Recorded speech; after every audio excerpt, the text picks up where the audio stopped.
Martin's life is gradually getting back to normal. This week, he returned to classes at Bemidji State University after spending nearly 7 months in jail for a crime he didn't commit. It's going real good. Since yesterday, I've had about 25 people stop me and congratulate me, or they recognize me, and they said that they thought everything was bogus and that they were real glad that I was acquitted. Martin says he's thankful that a jury finally acquitted him of sexual assault charges, but he's lost faith in the legal system.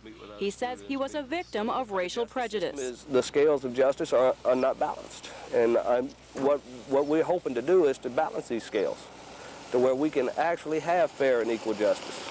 Members of the American Indian movement gathered here today say Roy Martin's case was the tip of the iceberg, and they're taking action now to prevent further racial injustice. So we felt that it was necessary, absolutely necessary, that we continue because this has been going on for quite some time here in Bemidji. It's well known to all Indian people throughout the states that it's one of the most racist communities in the state of Minnesota as far as Indian people are concerned. During a rally at the Beltrami County Courthouse, the Bemidji Area Indian Rights Commission announced the formation of a courtroom advocates program. In May, a blue ribbon grand jury will take testimony from people who say they've suffered discrimination in the courts and correction system. The findings will be sent to the Justice Department and the Minnesota Supreme Court. In Bemidji, Gina Katzmark, News 6.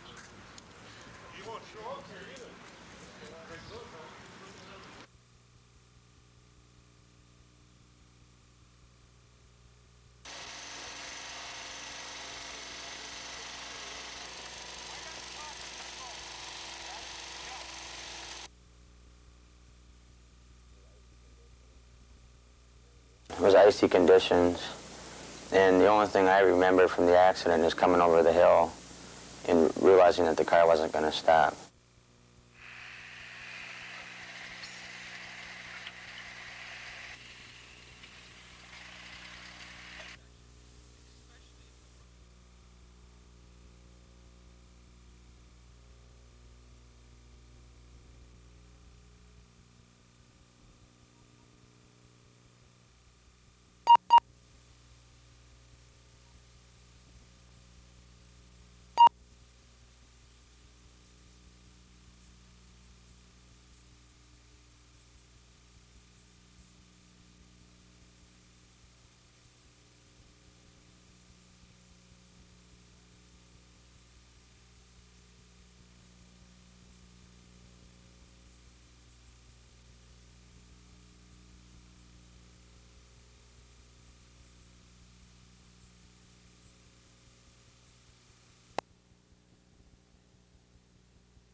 And different kinds of products, you know, the products don't have to be things that are just women's kinds of products. We also hope that we will add men, you know, that men will take an interest and become part of it too, and this is not meant to be an exclusive event.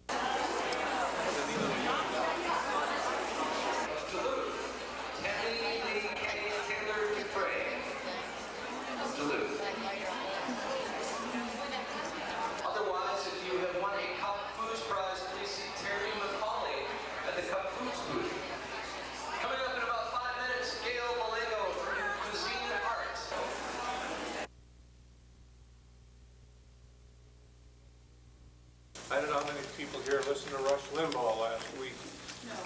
11:25, I'd be happy to listen to. Would you do me a favor, kid?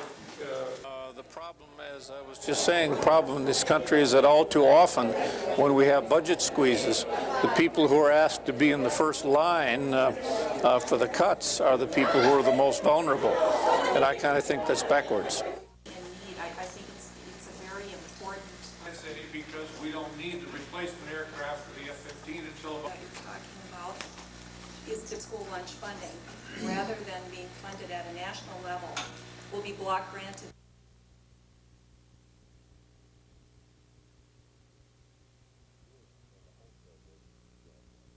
We're in the wholesale business of gasoline, and the wholesale price between the Twin Ports area and the Twin Cities area, there's very little difference, typically about a penny to a penny and a half.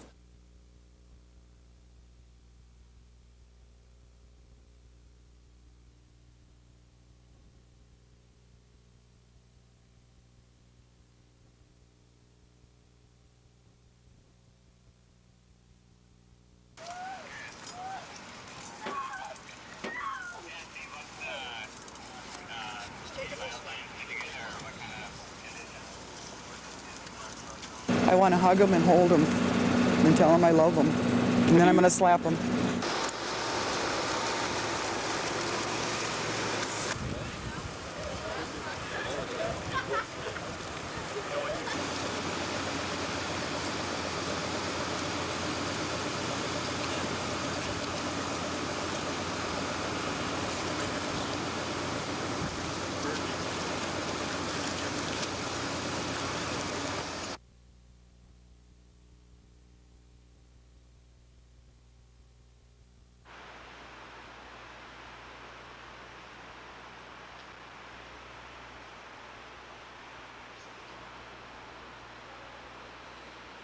Well, when you've got so many different groups with so many different points of view, you know, just to get them all to agree and sit down and talk to each other for a number of years and produce a product, that's a major step forward. And I don't think you can look at one group that's not cooperating.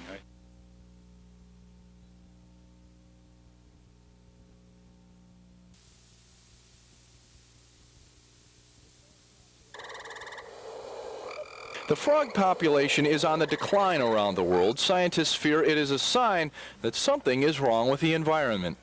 Well, because frogs are an environmental indicator of the health of the environment. Their eggs and skins are sensitive to things like ultraviolet light and water chemistry and to environmental pollutants. So the number of frogs in the environment can be an indicator of the general health. And as part of that global concern for how the environment influences frog populations, the Minnesota Pollution Control Agency is conducting volunteer surveys of frog populations this spring. They want to see if frogs are suffering here as well.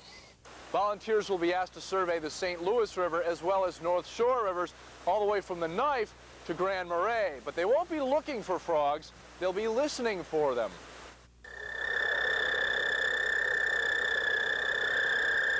And whether it's a northern leopard frog or a green frog, volunteers will be asked to identify 8 different kinds of frogs that live in the Northland.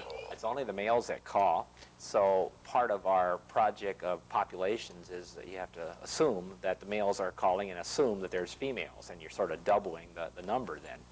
But volunteers are needed, and if you're interested in counting frogs, and you'll be taught how to do it, call 723-4927. In Duluth, Bill Lunn, Channel 6 News. Yeah, a lot of times people call real loud. Oh, really? Yeah, I was up last year. I was up there for a week in June 5th through the. Oh, yeah, good time.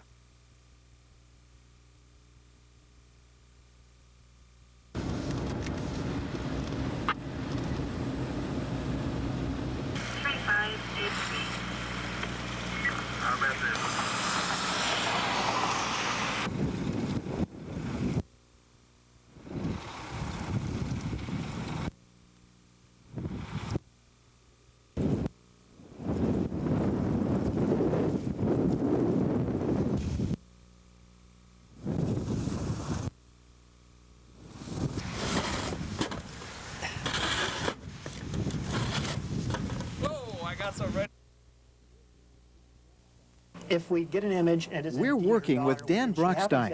He is an auxiliary St. Clair County Sheriff's deputy and a so-called hacker tracker, an expert at undercover investigations by computer. The kiddie porn traffic is on all of the online services and the internet, he says.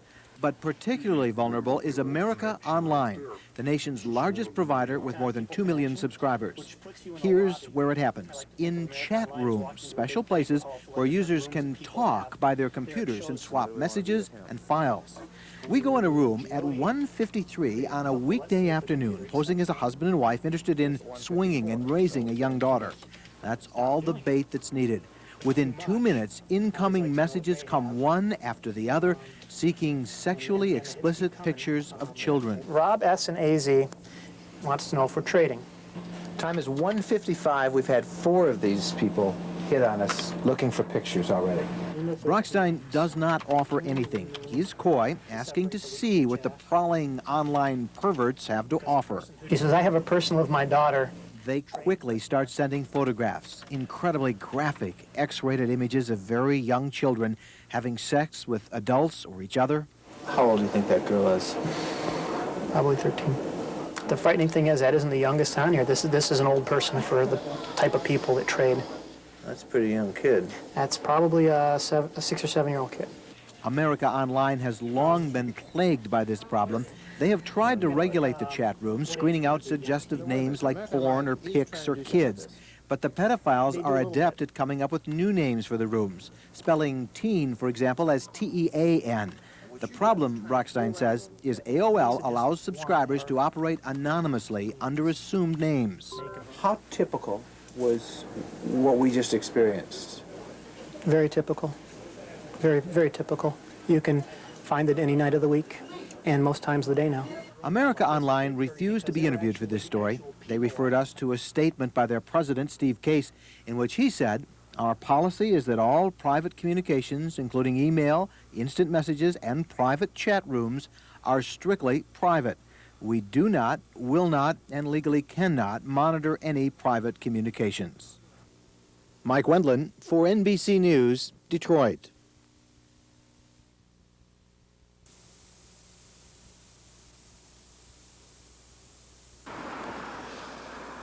Lake Superior, the city of Ashland, is a port on Lake Superior.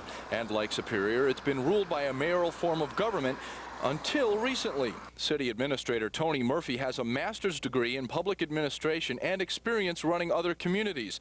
He now runs the day-to-day operations here. What advice does Murphy have for residents of Superior? Well, I think I tell them that they have to examine very carefully their community priorities and where they want to go as a community.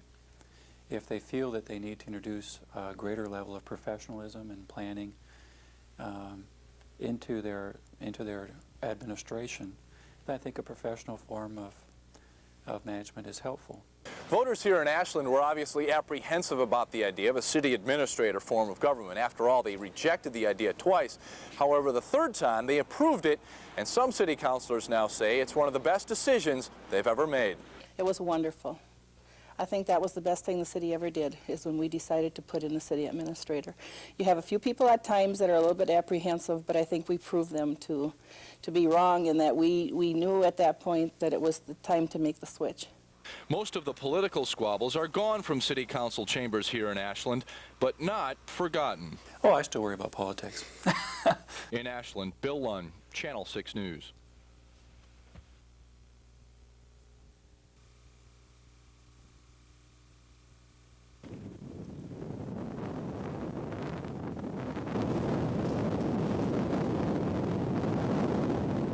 Around here, we're probably another, 2 weeks behind or after the southern lakes. And then up along the shore, it could be 3 to 4 weeks after, or 2 to 3 weeks after us here in the Duluth area.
One of my biggest disappointments over the last few years in being a part of city government has been the lack of a strong mayor who can lead the city without fear of doing something that would be unpopular.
Very seriously. Today we're doing some training on racism and trying to undo racism. And we're really digging into the heart and souls and minds of people, making them examine why they are racist.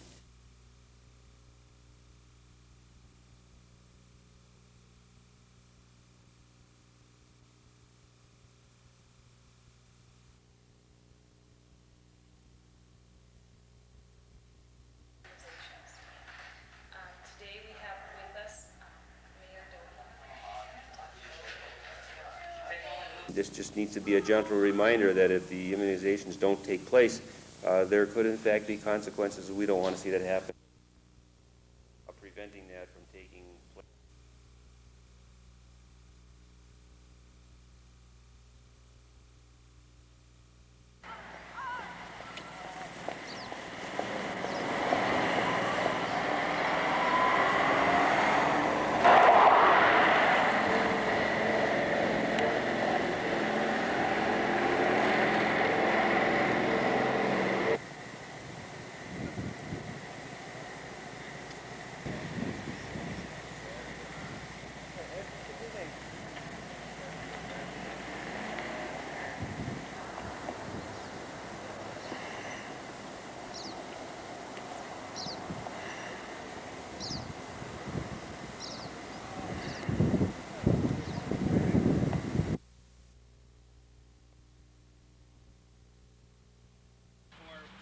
Nothing more than leading a successful labor movement. Income has shot up obscenely in the last... Arise, ye prisoners of starvation. Arise, ye wretched of the earth. The Economic Development Authority must, focus its bonding on creation of jobs that do provide living wages.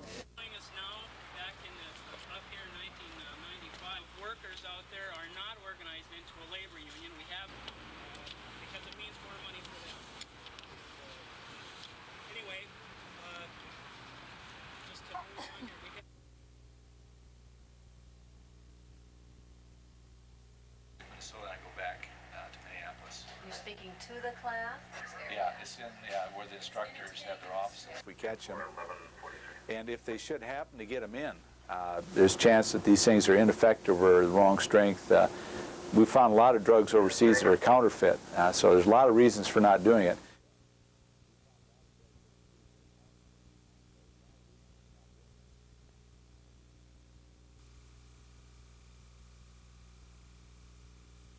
The defendant about his history because we feel, Mr. Davis, did you graduate from high school? We'll try to find a janitor. Since I have examined, yes, I am. Never interviewed J.C. Davis? As I said, you refuse society, and you will always. I am. Doctor, in fact, you cannot even make a formal diagnosis of J.C. Davis because you've never interviewed him. I believe if you were listening, that's what I said. But in the past, doctor, you have made formal diagnoses of patients and you have not interviewed them.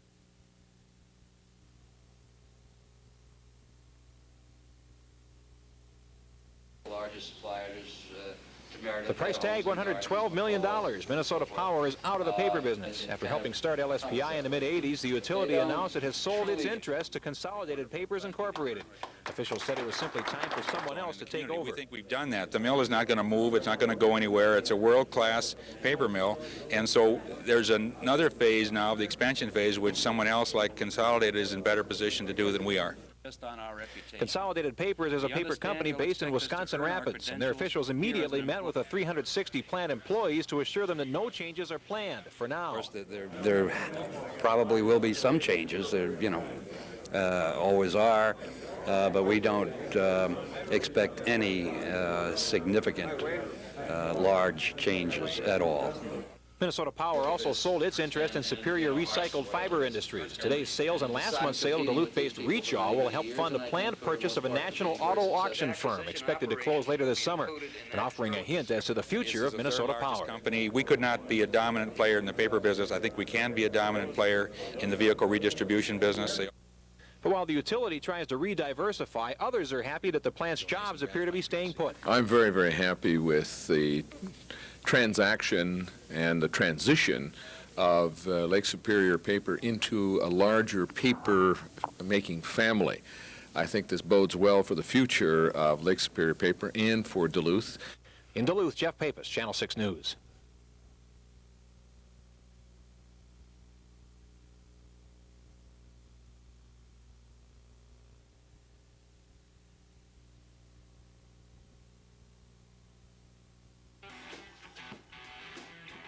I think playing in the bars is almost like boot camp for rock and roll. You have to do it. If you don't do it, you really can't talk about rock and roll. That's where you cut your teeth. And I think in order to be any type of a musician at any level, you do need to do that. And I know we got a couple of war stories we could tell, too.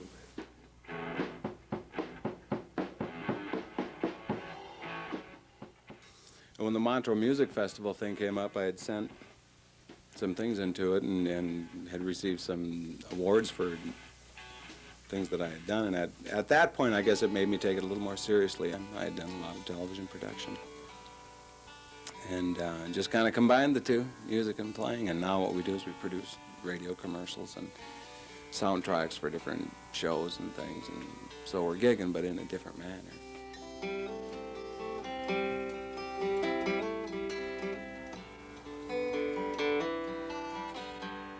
John, you got any tips for any aspiring young musicians? Number one, if you're not sure about it, don't get in it. Just get out of it, go do something else. But if you really believe in it, and you really think you got it, and you got someone who supports you, and someone who's behind you, then go for it.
was created in the 1930s, leftover sediment from the murky floor of Lake Superior was piled up and eventually settled to become Herding Island. Even though it's only 15 yards from Park Point, it's been off limits to human. But that's about to turn, so to speak. So it was really at the time that we were trying to identify places for managing for common tern habitat that the use restrictions got placed out here. And that was really in response to the fact that common tern habitat was rapidly disappearing through development and human disturbance in other areas. Once the island was declared off limits to humans, the common tern settled in, but an invasion of heavy weeds turned the island into an unfriendly place for terns. So the terns turned a nearby interstate island, leaving Herding Island in its current state, ternless. We're talking about revising the wildlife area management plan to maybe ease up some of the restrictions on human use, the times of the year that people can come out here. So people are welcome back while the DNR tries to figure out the best way to use this island. Part of the plan will be to add native vegetation, creating an environment similar to what would have been there before Duluth was settled. Residents will be invited to help turn things around by planting grass and trees. So we're trying to get people to help us determine what the island should look like 200 or 300 years from now, and trying to get people to help us work towards that future vision for the island. For now, it's a nice place to hike and get a tan. That is, if the weather ever turns. On Herding Island, John Jetta, Channel 6 News.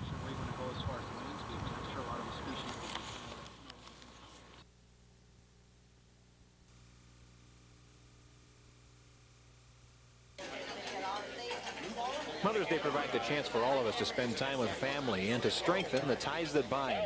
Smile for the camera. It's Mother's Day.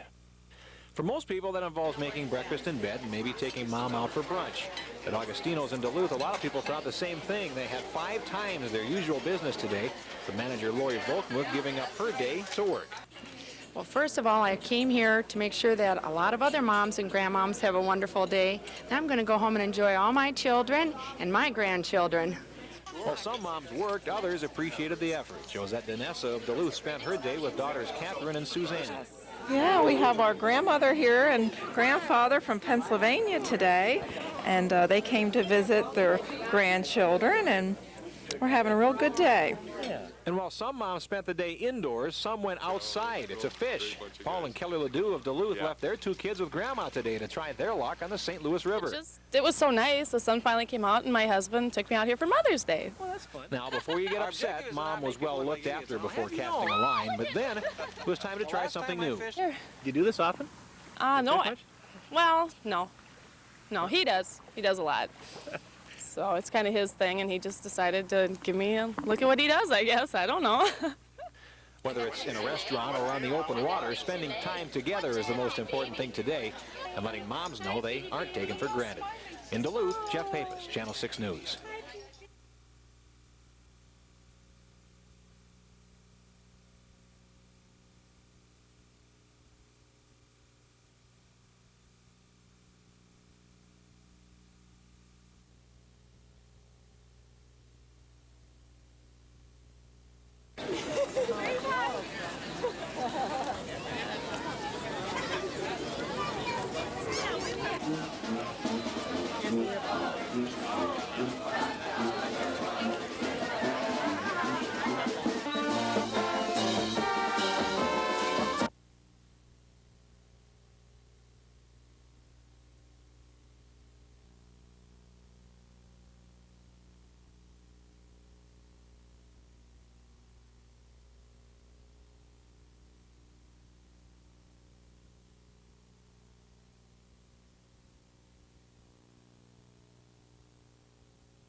You always think they're just right there, and if you take one more step or yell one more time, that you'll hear them.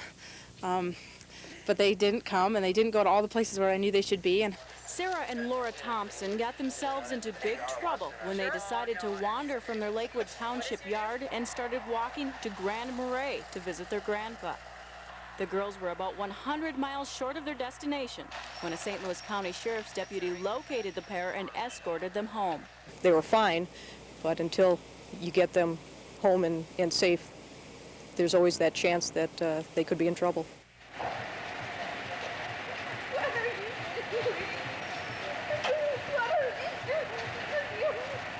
first you're really glad to see them. Then you look in their eyes, and I could see they were horrendously embarrassed and knew they were in really big trouble. In Lakewood Township, Gina Katzmark, Channel 6 News.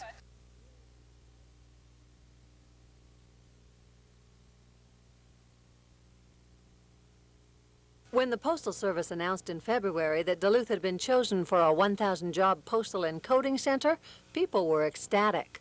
When the post office began taking applications, thousands applied for the jobs. Now, just 3 months later, the blush is off the rose. Some of those people, when they found out more about the jobs, were not interested, and they did not show up for the tests. As candidates pass through the various steps in the application process, they're learning that only part-time workers will be hired.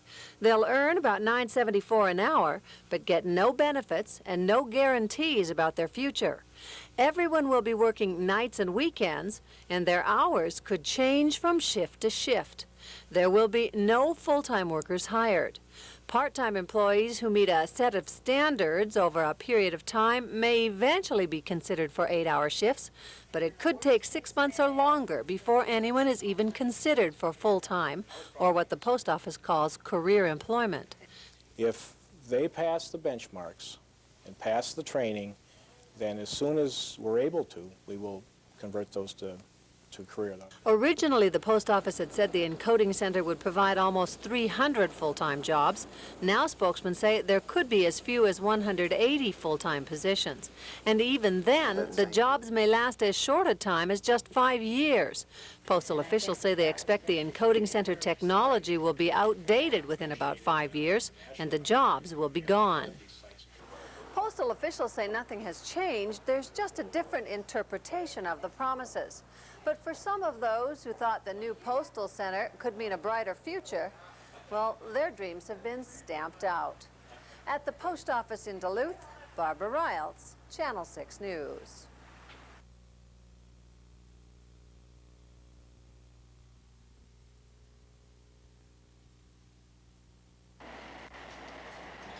The AAA Motor Club reports that high gas prices are the result of a strong seasonal demand as we enter the peak summer driving months and low gas inventories. Earlier this month, wholesale markets also seem to be reacting to the effects of the U.S.-Iranian embargo.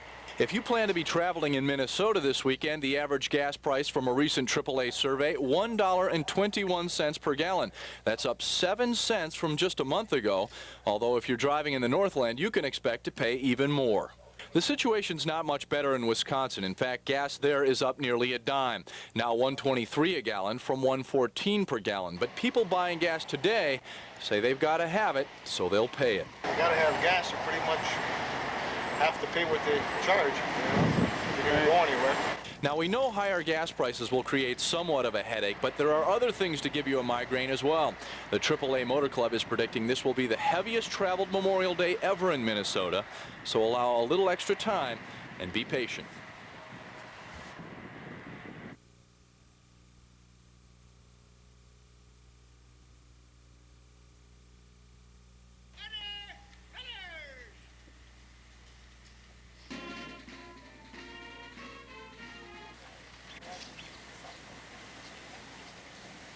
For the mountainous coastline of Korea, where we just were. There are Gulf War and Vietnam soldier, sailor, Marine, and aviator. It is only by passing on campaign. For those of you who were there, you know the toll taken. You know that the bitter cold weather was the second deadly enemy.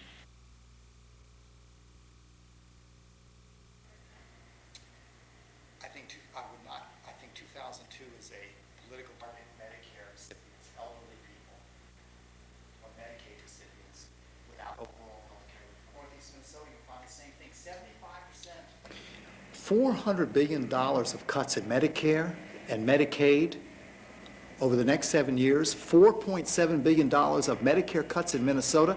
There are 630,000 Medicare beneficiaries in our state. 630,000 Medicare beneficiaries, each of whom are going to be asked now to pay several $1,000s more in additional co-pays.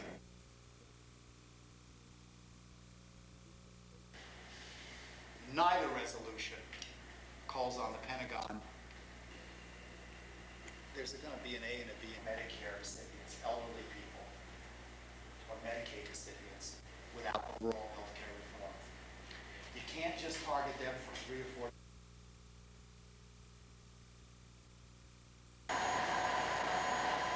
In 1986, the Minnesota Department of Corrections said the St. Louis County Jail wasn't safe.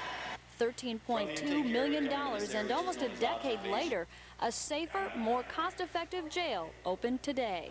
And it's the taxpayers of St. Louis County that have paid for this facility, and I think that they should have a right to come in and take a look at it. It's 92 beds bigger than the old jail. Still, you wouldn't want to live here. 84,000 square feet of cement block and cold tile. But instead of old keys, electronic locks.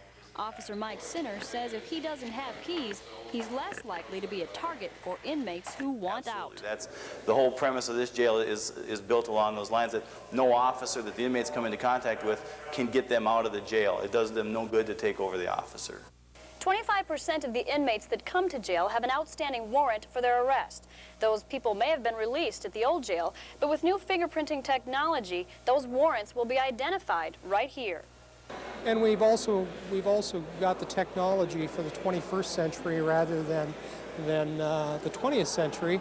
Fingerprints will go directly to the Bureau of Criminal Apprehension, so any inmate wanted in another county can be tracked down and will stay here. Officials say last year they lost several arrests because of the old method. And with new technology, a new philosophy. County officials say there will be mutual respect behind these walls, so inmates will be prepared to integrate with society once they're outside of them. In Duluth, Molly McMillan, Channel 6 News. Feel tension or the ability to feel the climate of the unit is so much greater here than it is in the current jail, just because you're with them all the time.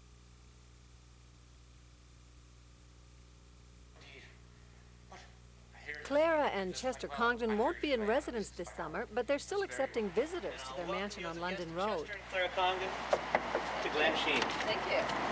Good morning. Hi. Welcome to the Congdon home. Please come in. Thank you. Visitors to the mansion get to wander through the various rooms and are greeted by maids, handymen, housekeepers, and Congdon friends. The bad thing, neither Chester nor I smoke, so it's kind of, it's a little bit on the tough side when smokers come in, but... Because it's a small room. Mm-hmm. Small room, yes. As guests wander from room to room, they get to see what life in the mansion must have been like in the early 1900s when lumber baron Chester Congdon built the home and moved his family in.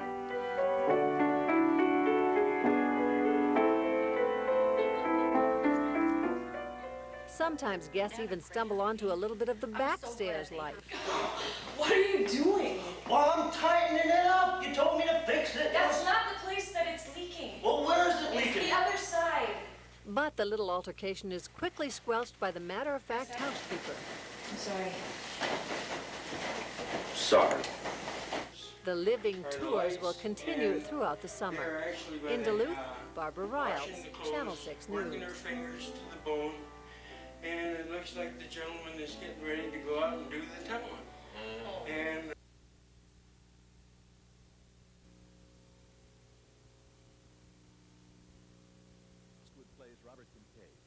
Long awaited, the much promoted movie about modern-day romance in Iowa has arrived.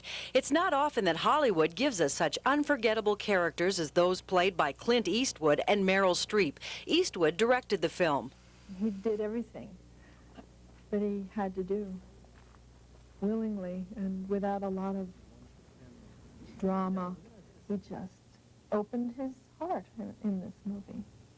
And it's really gorgeous. Street portrays a middle-aged Iowa farm wife trapped in a loveless marriage. You know, I get the distinct feeling that I'm lost. Are you supposed to be in Iowa? Yeah? Well then, you're not that lost. Who gave the best performance this evening? Was it Quint or Merrill? That would be very difficult to determine who gave the best performance. They were totally different characters. I guess personally I'd have to go with Meryl Streep then. Eastwood plays a photographer who finds it difficult to make attachments until he meets Francesca, the love of his life. Whatever that magic is, if we can transpose that over to the screen, will be just fine, objective for me. Okay, she did not read the book. I read the book. The book was wonderful. The movie was lacking something. I was not emotionally stirred at all. She, on the other hand, never read the book, but she was stirred. The book that inspired the movie was written by a professor at the U of Northern Iowa. That's the alma mater of moviegoer Chad Struck. He says Bridges portrays his home state quite well. I just graduated from the University of Northern Iowa in December, and I'm up here in Duluth for a year. But I thought it was a really good movie, and I think a lot of the people in Duluth and the surrounding areas should go see it and see what Iowa is like. Pretty scenery and a poignant love story, a powerful combination. Michelle Lee, Channel 6 News.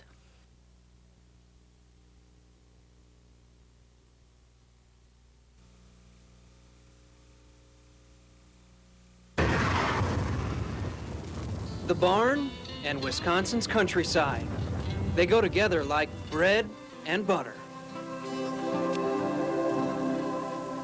But more and more barns are outliving their usefulness, crumbling. How's that? Mike Spat didn't want the door to close on this Kewaunee County barn, so the chemical engineer bought it. I've had let's say, a kind of a hankering or a liking for barns. It's just that simple to Mike Spat. And like a proud father, he's documented the rebirth of an 1870s era barn on home video.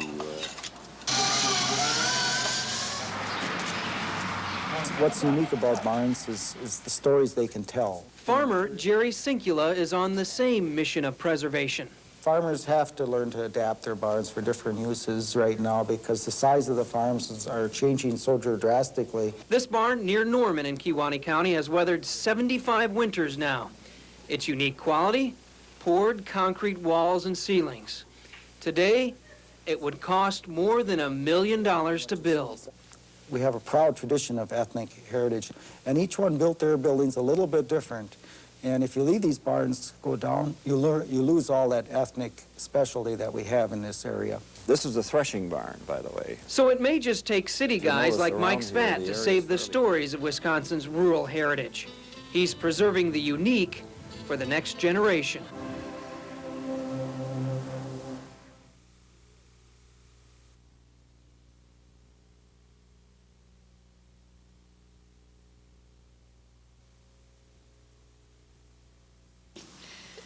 And not let that person rise above and get above this and pull themselves up by their bootstraps. Would you care to comment on? Keep them in the low-income bracket, never be able to rise above it. When eventually they have to sell the property, this would almost keep this homeowner that has been paying house payments in Utah.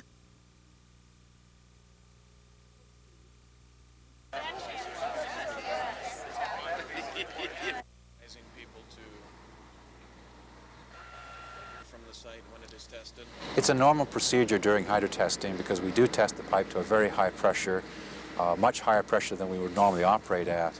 So we ask people to be out of the area for safety reasons during that testing procedure.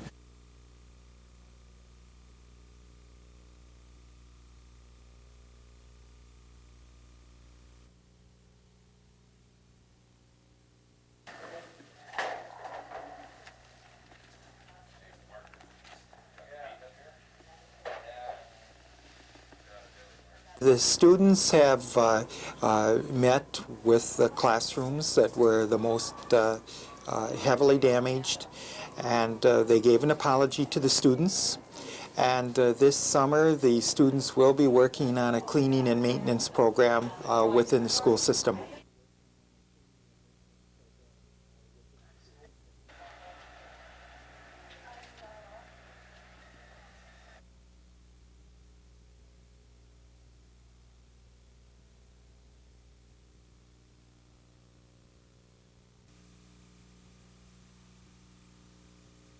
Job done. And then I think I saw someplace both from REM Incorporated. We've asked them to come to this meeting so that we could tell them about the I&I flow measuring program and how they can be involved in that and later on in the demonstration project. What we call sewer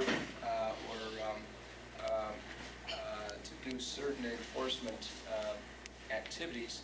They are not the police officers that you think, and that they don't carry, at least they haven't started to carry.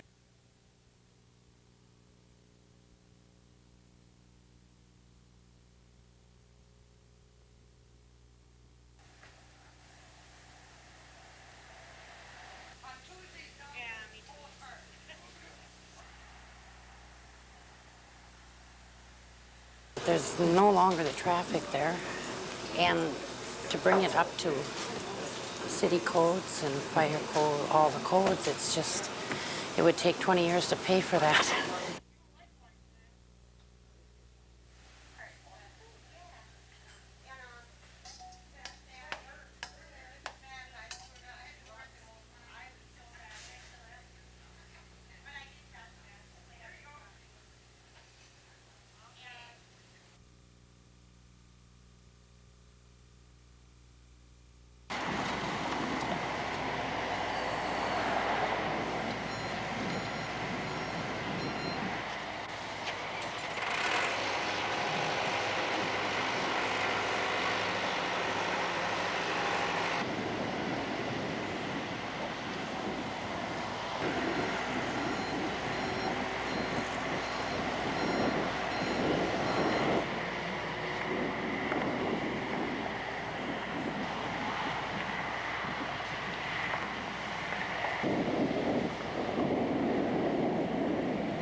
My daughter was listening to the radio Thursday and got me qualified to try out this lawnmower. And so it was such a beautiful day, and we heard that the Dukes were playing, so we came down.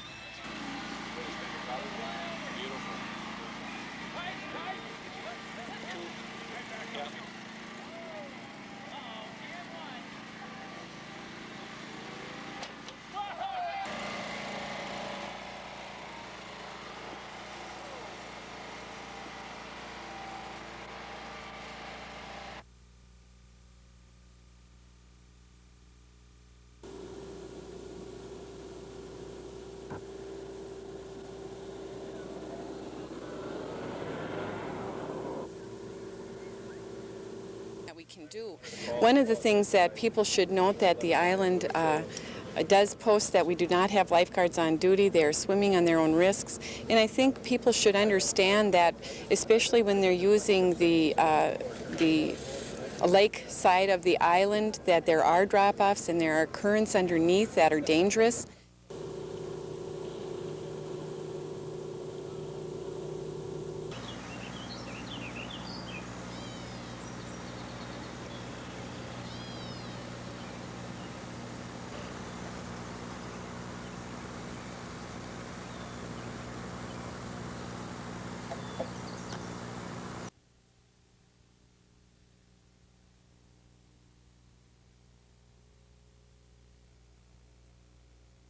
Police say an inmate told someone while he was in jail there may be a body at 720 East 5th Street. That conversation led police to the discovery of a woman lying dead in a bathtub.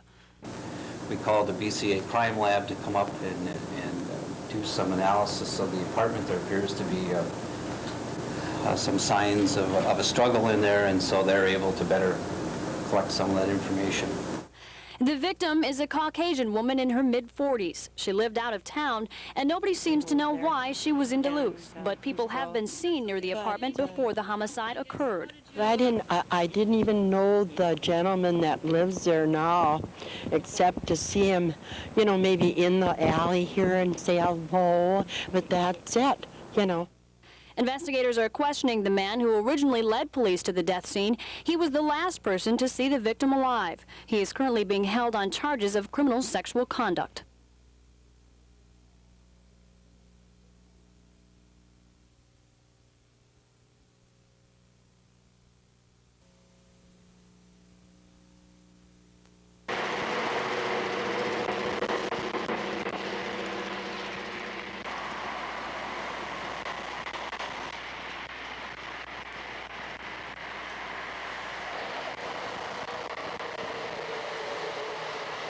It's definitely the best product that Reach Out put out, and there's a lot of talented people. We didn't want to see the whole operation leave town. There's a lot of talented people there, and we just thought we'd take advantage of that. It worked out well for us. We've got this new facility, which is probably larger than what we needed, and so it worked out extremely well.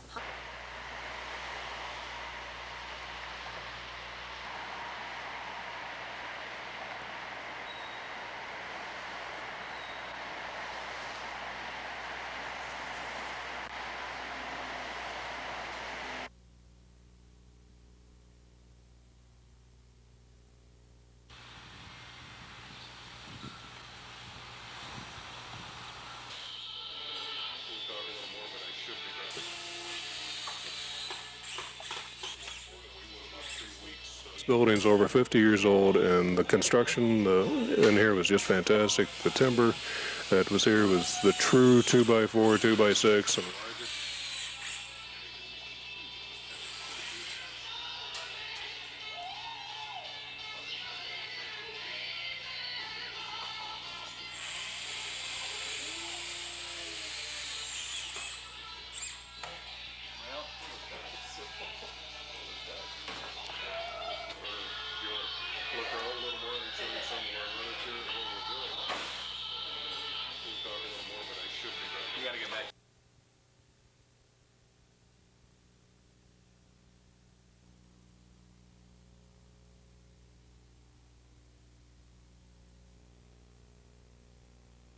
A 12-year-old girl was out walking her dog less than a block from her home 2 weeks ago when she says a man pulled up next to her in a car.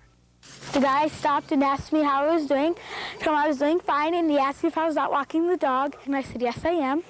And he said, bring him over here so I can see him. And then I got really scared, so I ran home. The girl was able to give police a good description of the man in his car, including his license plate number. Investigators quickly located the man in Superior, where he has an extensive criminal record. Along with convictions for robbery, theft, and fleeing an officer, Daryl Matson's record includes several convictions for enticing a child for immoral purposes. The man's Wisconsin parole officer says all of the convictions involved young girls whom he attempted to get into his car, where he performed sexual acts in front of them. The case was reviewed by the Crow Wing County Prosecutor's Office, and a letter to the Brainerd Police Chief states that it does seem probable that Matson was intending on engaging in the same type of activity he did in Wisconsin, but we are not able to prosecute someone solely because they appear to have criminal intent. The mother of the girl he stopped says her daughter did exactly what she was supposed to do, and police did their job. She doesn't understand why the prosecutor can't follow through. These guys should not have to touch or hurt anybody to go to jail, especially when they have an extensive history like this guy does. He's been doing this since 1988, and he needs to be off the street.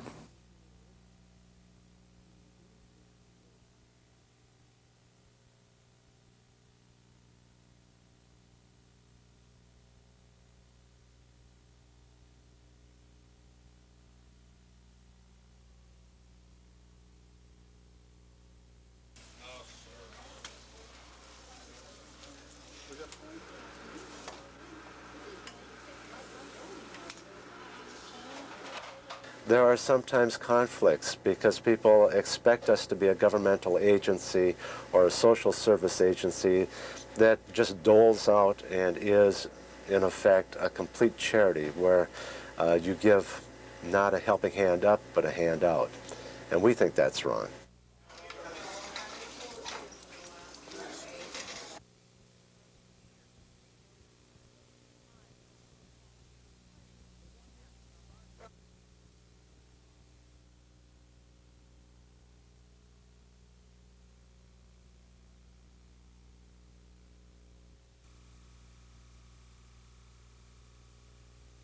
Yesterday at this time? Yeah, I think every morning. Okay. As early as 3 a.m., police have set up a checkpoint outside Jody Husentrud's apartment complex, stopping and questioning everyone passing the parking lot where the young newswoman disappeared 24 hours before. Well, as you can imagine, it's been another difficult day here at KIMT. It's been more than 24 hours now since the mysterious disappearance A fill-in covered Husentrud's noon anchor duties today. She was the lead story. But the Mason City Police Chief Jack Schleifer this morning said there is nothing new in the disappearance of Jody Husentrud. There's moments when you lose your concentration and your focus breaks, and you got to take a couple minutes to kind of regroup yourself. But everybody here is doing a pretty good job.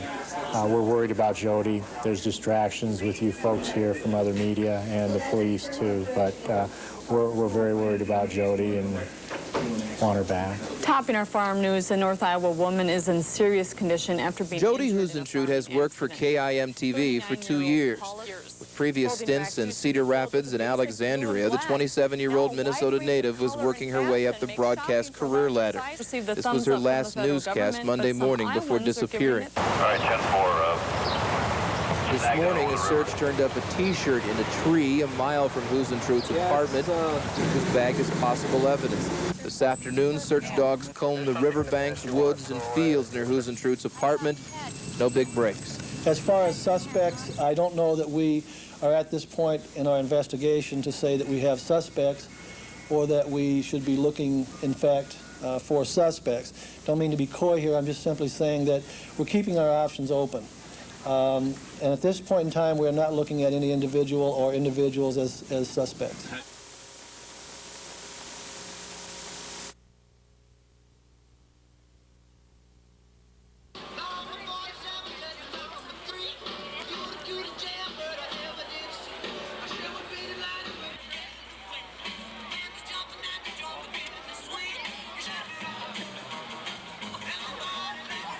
Because it would be real interesting, and I'm looking forward to going to New Haven, Connecticut, and meeting new friends.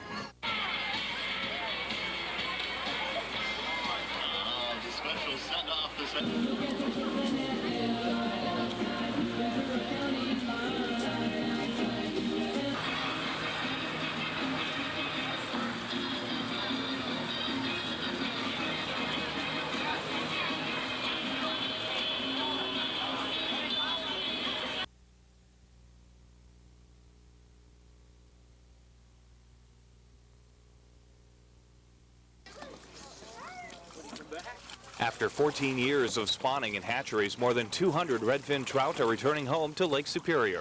The fish, which now average 20 pounds, made the 200-mile trek from a hatchery in St. Paul, where they've lived since being taken from Lake Superior in 1981 as eggs. the past years, the fish that are in Lake Superior, that have been stocked in for the last 10, 15 years, have come from these fish that are being put in today. These are the parents of the fish that have been rehabilitating Lake Superior back. The red. Usually when the hatchery becomes overcrowded, fish like these go on food shelves or to commercial production. But the Lake Superior Trolling Association talked the DNR into bringing the fish back to Lake Superior. The fish will have, if they are able to adapt, many years of usefulness in the lake. Possibly after leaving the hatchery environment, which is the only thing they know, and they readapt to Lake Superior, they just may become a viable contribution to the lake. But the DNR is not as optimistic. It's maybe not our first choice. Not all of the fish are in the best physical shape. They've been in the hatchery. They've been under, real constrained environment. The fish will face the challenges of foraging for food and predators, primarily lamprey. But the DNR will monitor the transplanted trout. Well, they all have a fin clip which will indicate the year of the fish, its age, so they'll know if it's 14 or 15 or 12 or whatever years old. And then they'll all have this, what I was told, a light blue spaghetti tag on below the dorsal fin. And that'll indicate, and it'll be the only fish in Lake Superior marked with that tag, which indicates they came through this process here. And the DNR needs anglers' help by releasing any tagged trout that are caught. Near Silver Bay, Derek Hines, Channel 6 News.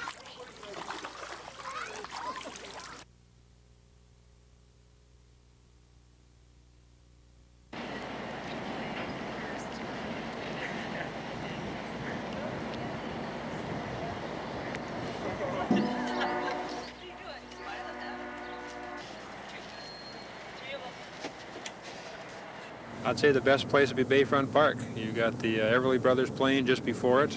The fireworks is choreographed to music. It'll be right there in the large speakers for you to listen to, and you'll be close in, and it'll be right over your head going off. And if in the event of rain or fog, would you be postponing it to the first dry night, or? Hopefully George gives us good weather. Where we're sitting right now, we got 50-50 chance, 50% chance. It's going to be nice. That's what we're hoping for. If it doesn't go,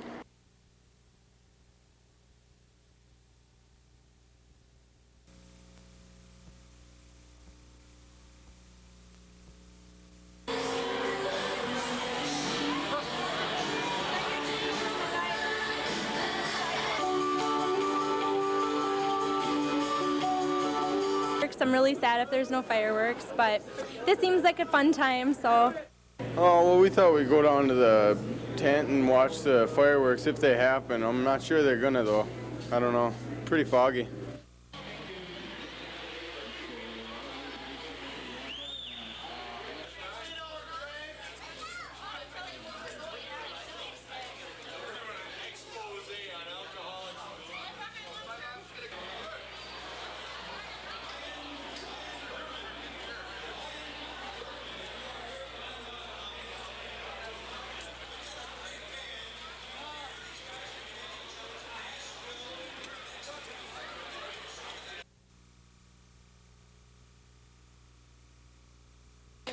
Yeah, because you can build that huge rural school and still keep your small classes. No, they're concerned. We want them to, that's the issue.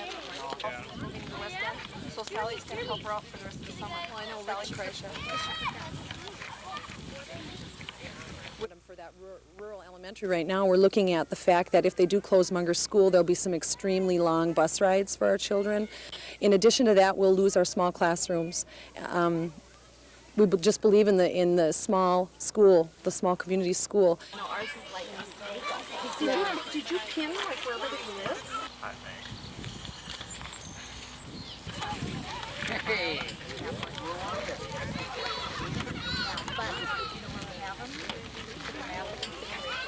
Maggie goes there. Third one. Yeah. And it would only. Maggie's going to be in kindergarten.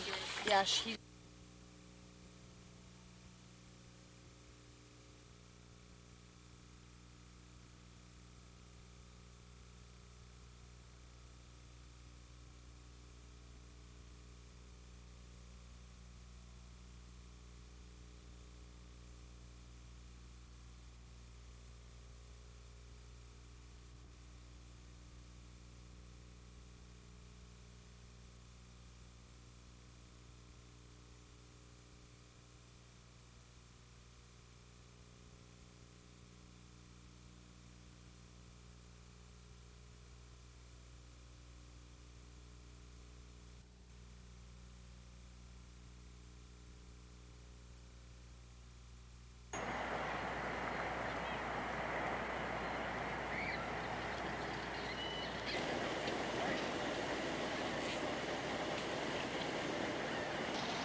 my mother kept was that she kept this piece. The Swanger family has owned property near Dairyland for generations, but now a dispute between the family and a Douglas County supervisor has tempers flaring.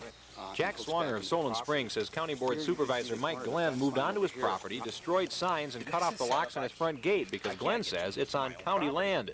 So I called the gentleman up, and the 18th District Supervisor, and he informed me that he had cut the lock on the gate because he didn't have a key for it, and had taken down the no trespassing signs.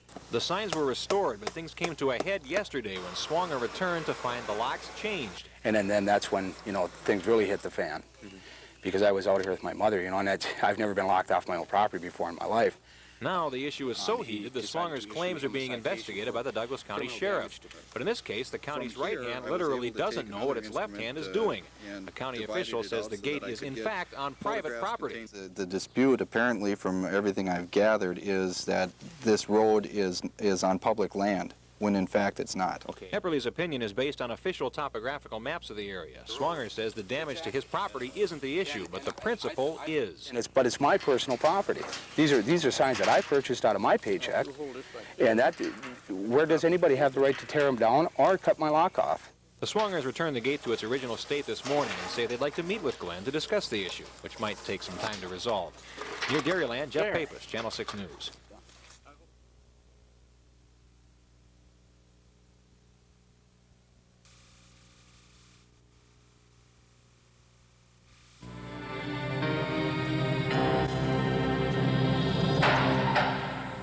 The Far Par Golf Course in Duluth's Woodland community was burglarized early Tuesday morning, June 27th. It was the third burglary to the clubhouse since May. The burglars smashed in the back door to get in and stole golf clubs, golf carts, and the cash register. Each burglary was more costly than the last.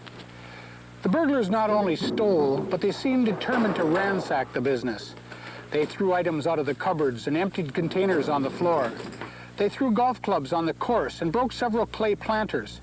They seemed to take great pleasure in making a mess. Crime Stoppers will pay a reward up to $1,000 to find out who these burglars are and stop this senseless vandalism. Call us and tell us what you know. We won't ask your name, so you will remain anonymous. Call us at 1-800-974-TIPS or 723-ENOUGH.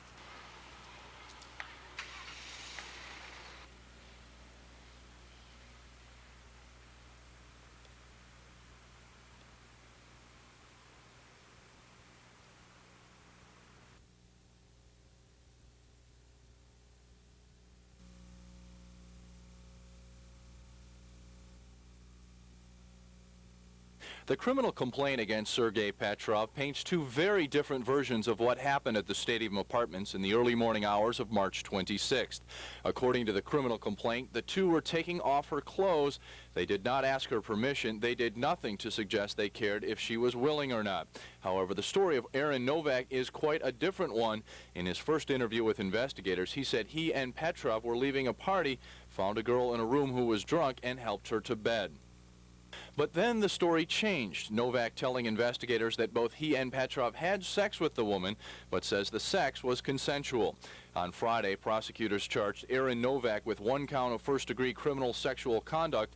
Novak is a former member of the Bulldog hockey team who played last season for Bemidji State.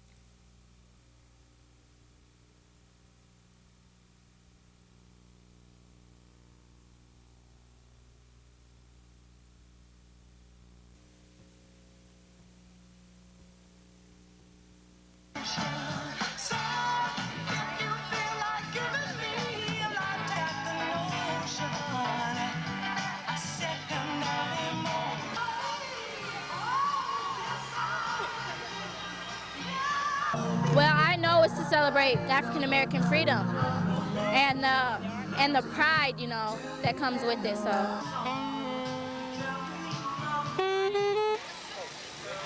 We're gonna get Derek up here to do us a tune.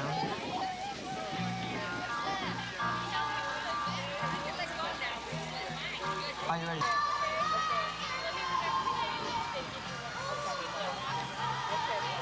Great.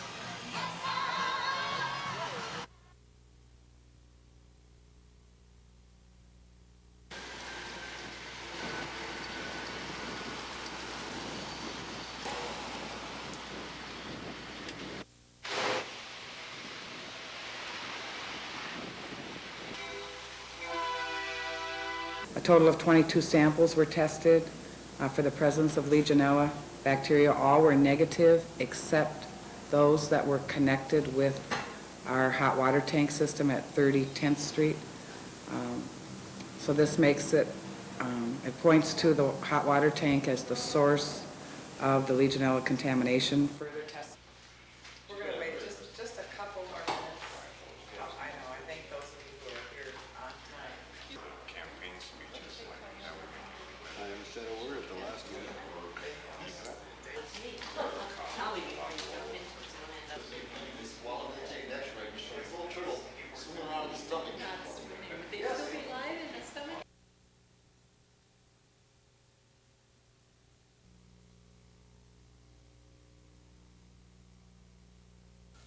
They just started.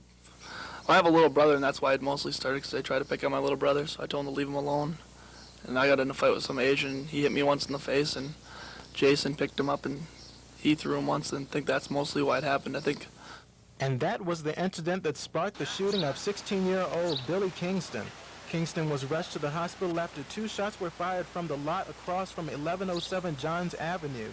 Kingston was about to get into his car when gunfire rang out, hitting him in the skull.